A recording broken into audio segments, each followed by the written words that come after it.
Welcome back to सियासी शतरंज। ख़वातीन और हज़रात, ब्रेक पे जाने से पहले जैसे कि मैंने बताया कि निगरान हुकूमत ने पिछले 6 माह हमारे रवा माली साल के जो कर्जा लिया है उसकी कुल लागत 4,300 अरब है, 4.3 ट्रिलियन रुपीस, जो कि पिछले माली साल के 12 माह में भी इतना कर्जा नहीं लिया गया जितना निगरान हुकूमत ने 6 माह में प्राइवेट बैंक से ले लिया है। एट द सेम टाइम अब निगरान हुकूमत की परफॉर्मेंस आपने देख ली है। इलेक्शन कमीशन ने बैलेट पेपर छपने के लिए दे दिए हैं 25 करोड़। साथ साथ ये कह दिया है कि जितने भी पाकिस्तान में मेयर्स और डिप्टी मेयर्स हैं वो इंतखाबी कार्रवाई में इंतखाबी मुहिम में शिरकत ना करें। खासतौर पर सिंध के अंदर ये कंप्लेंट्स आ रही थी। तो इस वक्त दो इदारे हैं, बड़ी जिम्मेदारी इनके ऊपर, एक निगरान हुकूमत, एक इलेक्शन कमीशन। अब देखना यह है कि हमारी जो पैनल में सियासतदान मौजूद हैं उनकी राय इनके बारे में क्या है। लेट्स स्टार्ट विद फौजिया साहिबा। फौजिया साहिबा, आपने एक कंप्लेंट की थी शो के आगाज में, कोई एंकर ये सवाल क्यों नहीं करता कि नई हुकूमत आती है तो पिछली हुकूमत की जो पॉलिसीज होती है उसमें कंटिन्यूटी नहीं होती है, खत्म कर देती है, नया सब कुछ शुरू कर देती है।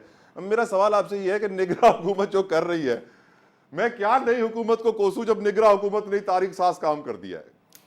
देखिए तलहा, इसकी बहुत सारी वजूहात हैं। ये जो आपने बात की है, अनफॉर्चुनेटली पाकिस्तान 14 अगस्त 1947 में फॉर्चुनेटली मार्ज़ वजूद में आया, लेकिन अनफॉर्चुनेटली अभी तक ना ही हम एक कौम बने हैं और ना ही हमने 76 सालों में हम हजूमी हैं। हम हजूमी हैं, अभी तक हम हजूमी हैं। और मेरी ये ख्वाहिश है कि मेरे मरने से पहले हम कौम बन जाएं, क्योंकि मैं अपने नेक्स्ट जनरेशन को इस तरह का पाकिस्तान नहीं दे के जाना चाहती हूँ।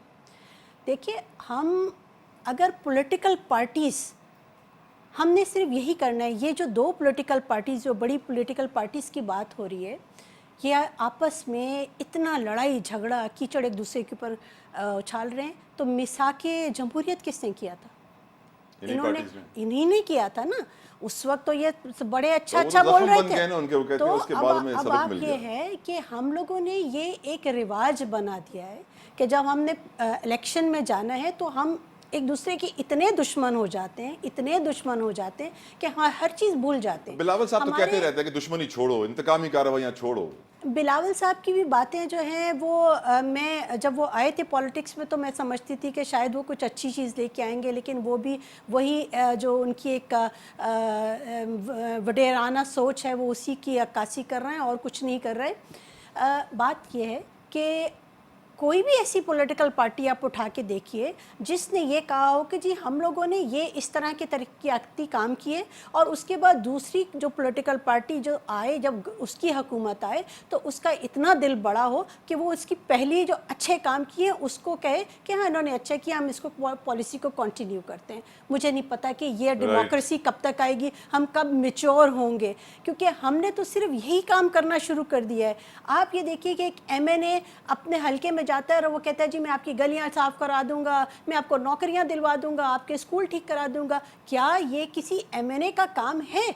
बिल्कुल ठीक है। अगर कोई MNA, मैं आपकी इस प्रोग्राम के तवज्जो से ये कहती हूँ कि अगर कोई MNA अपनी कैंपेन में ये बात करता है तो आवाम जो वहाँ बैठी है ना वो जूते मारे उसको, क्योंकि उसका काम आजकल तो जूतों का निशान भी मिल रहा है, इंतखाबी निशान। जिसका भी उसको मारना चाहिए, इसलिए वैसे इंतखाबी निशान में एक हथेली का भी निशान होता। जब एक MNA को MPA जो कि लेजिस्लेटर है उसको ये नहीं पता कि उसका ये क्या काम है, तो फिर आगे क्या है? आपका जो सबसे इम्पोर्टेंट कंपोनेंट है, जो पिलर है डेमोक्रेसी का, लोकल गवर्नमेंट सिस्टम, उसको आप बिल्कुल साइड पे रखते हैं, बंद करके रखते हैं, ताकि किसी को ये समझ ना आए आपके गवर्नर बैठे हुए हैं वो आपकी साइड लेंगे। नहीं, बिल्कुल। हमने जो नून लीग के साथ जो हमारा मुआहदा हुआ है उसमें ये बात है कि हमने कहा कि आइन में 140 लिखा है कि हमारा गवर्नर कुछ नहीं करेगा। नहीं, 140A की हमने उसके तशरीह की, उसमें हमने 3 अमेंडमेंट्स हमने कही हैं कि ये अमेंडमेंट्स होंगी। लेकिन अभी तो कहा ये जा रहा है ना कि आपका गवर्नर बैठा है, वो आपकी तरफ जारी करेगा, आपके लिए मुहिम चलाएंगे और आपको हेल्प करेंगे। नहीं, आपने कहीं देखा गवर्नर साहब ने कोई ऐसी बात की हो? गवर्नर साहब अपने काम कर रहे हैं और बहुत ऐसे तरीके से काम कर रहे हैं, तरीके से कर रहे हैं कि वो इंतखाबी मुहिम भी लग रही है। खैर, Mahmood Maulvi Sahab, I will come to you sir. Mahmood Maulvi Sahab, एक तरफ हम देख रहे हैं इलेक्शन कमीशन का किरदार, एक तरफ निगरान हुकूमत देख रहे हैं, एक तरफ हम देख रहे हैं सेनेट में 3 बार करारदादें लाई जा चुकी है इंतखाबात में ताखीर लाने के लिए। सर, आप क्या समझ रहे हैं, क्या ये डिले कर पाएंगे इलेक्शन को जो ख्वाब लेके बैठे हैं? और निगरान हुकूमत, election commission, are you happy? आप मुतमईन हैं सर? नहीं, मेरे ख्याल से देखिए अब जो है इलेक्शन डिले होते हुए नजर नहीं आ रहे। और इसीलिए आप देखें पीएमएल-एन ने भी आज ही अपना मुहिम शुरू कर दिया 15 तारीख से। Correct. Now the picture is very clear और इलेक्शन जो है 8 तारीख को जो है हो जाएंगे और उसके बाद जो है रिजल्ट्स देखना है कि कैसे आते हैं। और जो मरियम साहिबा का जो आज स्पीच था, ये मैं कहूँगा बहुत हार्श और हार्ड था। किसके लिए? ये पीटीआई के लिए? जो है इस पीटीआई के लिए नहीं, देखिए ये उनके खुद के लिए है। देखिए एक चीज मैं बता दूं, जिस हार्श और हार्ड के लिए वो बातें कर रहे थे, चाहे वो पीटीआई के लिए हो, चाहे वो किसी पार्टी के लिए हो, दैट्स जो है वो अच्छी बात नहीं है। उसकी वजह ये है कि थोड़ी सी नरमी और थोड़ी सी जिसको कहते हैं ना आदमी अपने मैं ये कहूँगा कि अपने आप को खुदा समझने की कोशिश ना करें। या जो भी बड़े बड़े लोग देखिए ना, जिन्होंने अपने आप को ताकतवर समझा, तो दुनिया मतलब कब्रिस्तानों में जाके देखे भरे पड़े हैं। ये कहना कि हमारी वजह से ये हो गया, ये दे सकते हैं, अल्लाह की ज़ात है, वो कहते हैं ना, उनके अलावा कोई नहीं। तो ये इतनी बड़ी बड़े दावे करना मुनासिब नहीं है उनको। हालांकि एक अच्छी फैमिली से हैं, एक अच्छे पॉलिटिकल बैकग्राउंड है उनके वालिद, उनकी फैमिली, मगर ये मेरे हिसाब से नामुनासिब था राइट सर, जो गुफ्तगू का। Right sir. उज़मा कारदार साहब, वुड यू रिस्पॉन्ड? जी, मेरे ख्याल में महमूद मौलवी साहब ने पूरी स्पीच उनकी नहीं सुनी। ये जो कह रहे हैं ना कि अपने आप को फिरौन नहीं समझना चाहिए, तो मरियम नवाज साहिबा ने तो ये कहा है कि ये हम कुछ नहीं कर रहे, ये कुदरत इनसे इंतकाम ले रही है और ये अल्लाह ताला का सुओ मोटो है। तो मेरे ख्याल में महमूद मौलवी साहब मुझे नहीं पता किसकी स्पीच सुन के आए हैं। बहरहाल मरियम नवाज साहिबा में खुदा खौफी है उनके दिल में, और उन्होंने सब चीज़ अल्लाह ताला ने के हाथ में, मियां मोहम्मद नवाज शरीफ ने भी अपना सारा मामला अल्लाह के हाथ में दिया था। दूसरे मौलवी साहब क्यों बार बार फौज के ऊपर ये कह रहे हैं कि जी वो आएंगे और वो मुल्क को बचाने के लिए कुछ और भी कर सकते हैं। देखिए हमारे सिपा सलार जो हैं, उन्होंने उनकी जुबान से एक आपने सियासी कोई जुमला सुना है? उन्होंने हमेशा यही कहा है कि जमहूरियत में ही पाकिस्तान की बका है, और जो भी अवाम का मैंडेट लेके हुकूमत आएगी हम उसके पीछे खड़े होंगे। तो मेरे ख्याल में इस तरह की बातें जो है ना अब ख़त्म हो गई हैं, इसको खुदारा दोबारा ना।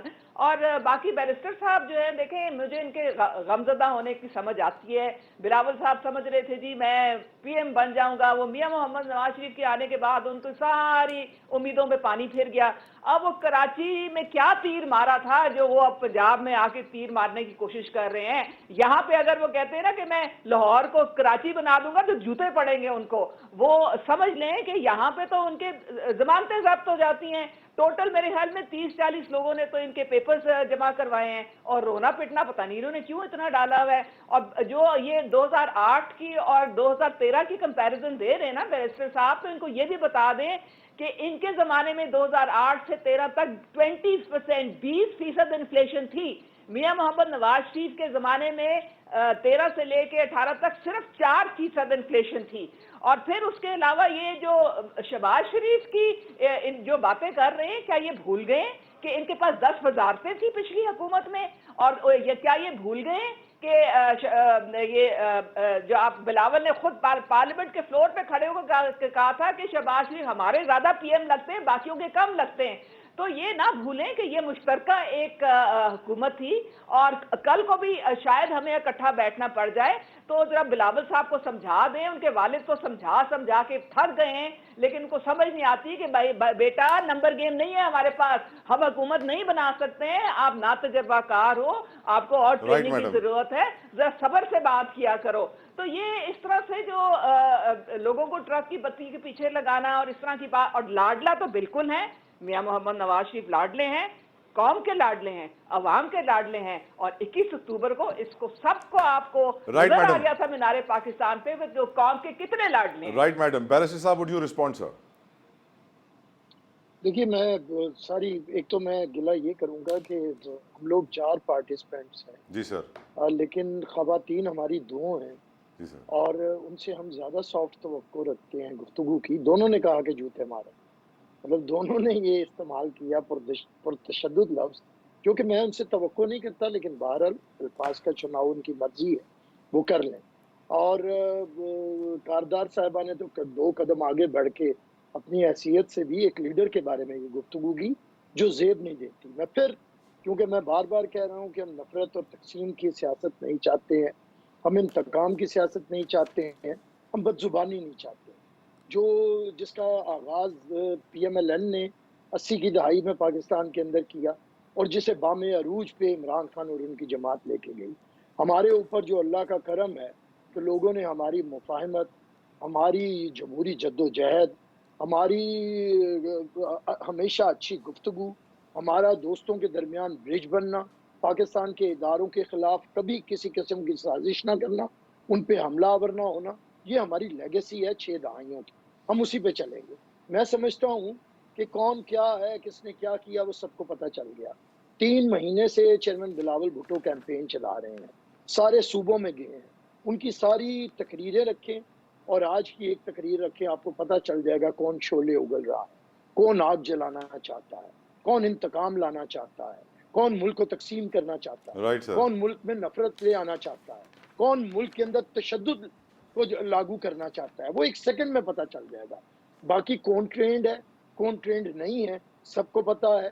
जो एक 35 साल का नौजवान है, वो जमहूरियत की बात कर रहा है, वो कह रहा है कि अवाम के पास जाओ, और जो एक 75 साल का उम्र सीधा आदमी है, वो इस वक्त छुप के बैठा हुआ है किसी की गोद में और उसके जरिए इक़्तिदार में आना चाह रहा है। ठीक। लोग जानते हैं कौन क्या है, लोगों को सबका कच्चा छठा पता है, उनका कहाँ पे जलसा है, आप कोई देख लेना। किसका जन्म हुआ सितारा और को मियां कहाँ साहब पे का किसी जलसा है का पहला, जाम होने जा रहा है। आपके अब सामने आप आ रहे पर्दा हैं, सबक खामोश हो, अपनी खैर नहीं, आप में बनाएं। तहम्मुल नहीं है, आप लोगों में ना, आप लोगों में तहम्मुल नहीं है, नहीं तहम्मुल नहीं, आप ये जो अपनी अपनी गोद बात में करें। मैंने बैठने वाली आपने इतनी कहानियां है ना, गुफ्तगू तो की ये और गोद में आपने बैठने बड़ी वाली कहानियां ये आप बेहूदगी अपने की पार्टी तो में मैंने जाके आपकी सुनी करें। ना, हमारी लेकिन पार्टी में आपको गोद थोड़े में कोई अपना बैठने वाला जुबान कहानी पे नहीं। जरा कंट्रोल रखना बहादुरी चाहिए। दिखाएं, मैं आप जो कोई बहादुरी सही दिखाएं, साहब आपसे बुज़दिली ना दरखास्त दिखाएं। करूंगा, कहीं किसकी इन्हें गोद की कंट्रोल बात हो करें, रही है, इन्हें किसकी कंट्रोल गोद में करें, किसको इन्हें बिठाया कंट्रोल हुआ करें, है, ये इन्हें सबको पता कंट्रोल है। करें, सूरत हाल जो है ना वो मेरे करें। कंट्रोल से नहीं नहीं, निकल आप चुकी बताएं है। ना, मैं किसकी मैं गोद मैं की ब्रेक बात भी कर ले रहे रहा हैं, हूँ इसी तरह अपने है। आप किसकी मेहमानों गोद का। की बात कर रहे हैं, इमरान बताएं खान ना के जरा हमें। ये पहले भी खातून इसी आपने तरह यही है, कहा था। कभी इमरान खान के बारे में जरा जज्बाती थी, बहादुर बने, आज बहादुर नवाज बने। शरीफ के बारे में, कल उसके जलसों में नाच रही थी, आज नवाज शरीफ के जलसों में नाच रही है। इतना भी यू जज्बातियत बेटर नहीं होना यू चाहिए। टेक योर वर्ड्स चुमा बैक। झंझ नाल खबरदार, हर आपने इस तरह पासे की कोई नाचना बात की, चाहिए आपको। आपको तमीज नहीं आप आती। नाची हैं, आपके मैंने गलत आपकी बोला। आपकी गटर मैं मजबूर मेंटालिटी शो हूँ, करती मैं है। मजबूर हूँ, मैं खबरदार, आपने इस शुक्रिया तरह अदा की बात करूंगा। की। उज़मा You should be साहिबा, ashamed of yourself, उज़मा बैरिस्टर। साहिबा नहीं थैंक ओके, यू। महमूद ये मौलवी क्या साहब बात आपका कर भी रहे हैं? अपने शुक्रगुजार हूँ। अल्फाज वापस लें और फौजिया माफी हमीद मांगे। साहिबा आपका अब भी अल्फाज शुक्रगुजार। वापस लें और माफी बैरिस्टर मांगे। आमिर हसन साहब thank you so very much. यकीनन यही है हमारी मुल्क की सियासत। अल्लाह ताला हमारे मुल्क के मुस्तकबिल के लिए अच्छे फैसले करे। एक ब्रेक लेते हैं, फिर मज़ीद बात होगी। ब्रेक लीजिए।